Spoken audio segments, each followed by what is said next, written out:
Hi, everybody. I said there would be 2 parts to the Gandhi chapter. There will be 3.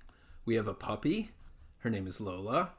And she was outside and does not believe in nonviolence when it comes to squirrels. And she was barking at them. So I had to stop and get her. We'll continue. And at some later date, I will give Lola some screen time. The British authorities monitored the situation with the march with considerable concern, but they resisted the urge to place Gandhi in jail. For one thing, he had yet to break any law, despite announcing his intention to do so. More than that, the British were well aware that arresting Gandhi would turn him into a martyr for the national cause and further energize an already formidable campaign. As one newspaper wrote, "To arrest Gandhi is to court a war. Not to arrest him is to confess defeat before the war has begun. In either case, the government stands to lose and Gandhi stands to gain." The excitement, the attention, and the suspense grew step by step, mile by mile, and day by day. The crowds congregating in the villages and towns along the route to hear Gandhi speak now grew to as many as 30,000. Well before they reached the coastal town, the march had become a worldwide story, and Gandhi used the international press to encourage other nations, especially the United States, to side with his people against the British. Quote, "I want world sympathy in this battle of right against might." The procession arrived in Dandi on April 5th, the 24th day of the march. The village's population was normally under 500, but now some 12,000 people were assembled there.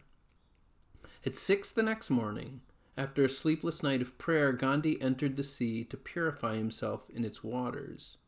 A half-hour later, standing at the shore, he bent over, scooped up, quote, "lumps of natural salt lying in a small pit," and declared, "With this I am shaking the foundations of the British Empire."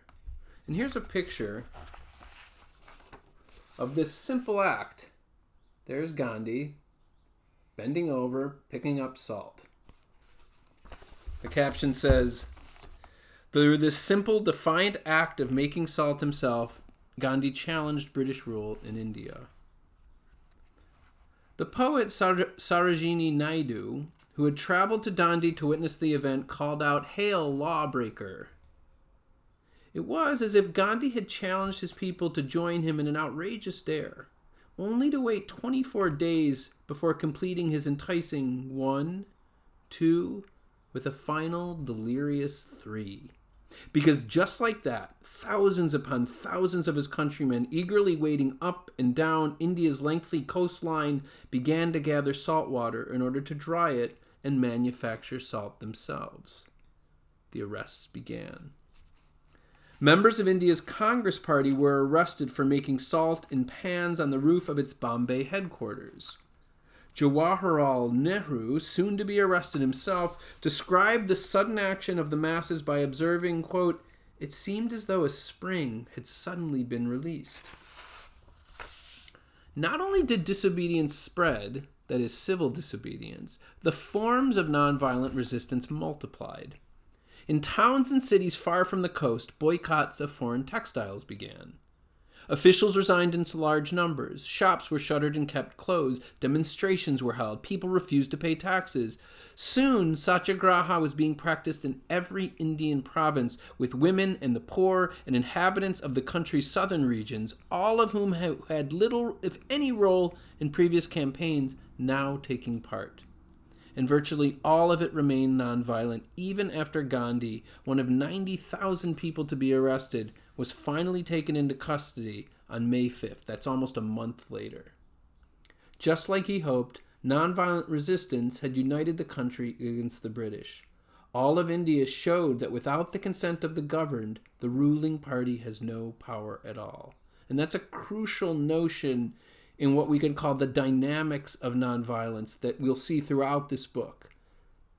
Without the consent of the governed, without the consent of who appears to be weak or powerless, the ruling power has no power at all. And here's a picture, which I really like. You can see right here That's Gandhi, but he's very small. And what we're seeing here is not so much that Gandhi had power, but that by mobilizing unbelievably large numbers of people, that they all together had power, which is, we are power, the theme of this whole book. And that caption for that picture reads, Gandhi inspired the Indian masses to claim independence by uniting together behind their overwhelming numbers.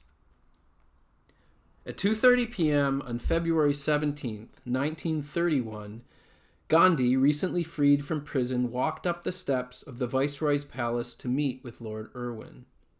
Their subsequent negotiations were, as Gandhi had requested in his letter almost a year earlier, between equals, a first in the history of British-Indian relations. Lord Irwin represented his nation, and Gandhi represented his. Though technically still living in a British colony, Indians were no longer mere colonial subjects meekly asking their rulers for favors. The civil disobedience campaign, now 10 months old, was still underway, and Irwin had come to understand that England could not control India without its people's consent. On March 5th, the Gandhi-Irwin Pact was signed, and civil disobedience was suspended. Prisoners were freed. The poor were now allowed to manufacture their own salt, but India didn't suddenly claim the independence it sought. Like Gandhi's earlier agreements with Smuts back in South Africa, it was a compromise, and thus an imperfect settlement that was met with plenty of opposition from all sides. But it established that for the first time the Indian political leadership, with Gandhi as its representative, would attend the next roundtable conference on India's future, soon to be held in London. At last, Indians would now represent India. There could no longer be any question whether or not India would one day rule itself. The only question was when that inevitable day would come.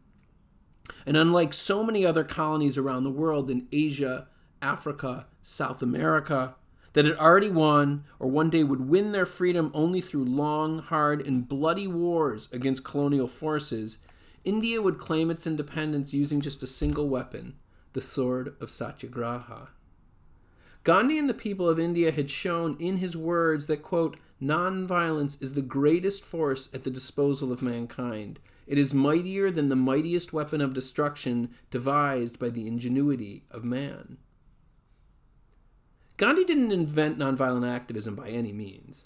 What he did, however, was reintroduce nonviolent activism to the modern world, popularizing it as a promising, potent alternative to the horrible wars and wide-scale oppression that had already marred the first half of the 20th century. For this reason, many view Gandhi as the father of modern nonviolence, and will see his influence in many of the chapters to come. But in our next story, set mostly in the United States, we'll follow a drama that actually took place while Gandhi was still in the thick of his struggle. The story of these brave activists, suffragists fighting for a woman's right to vote, is often overlooked in the history of nonviolence. But they too demonstrated the great promise in waging this kind of fight. They even inspired Gandhi himself. That's the end of Chapter 1. Chapter 2 will come soon.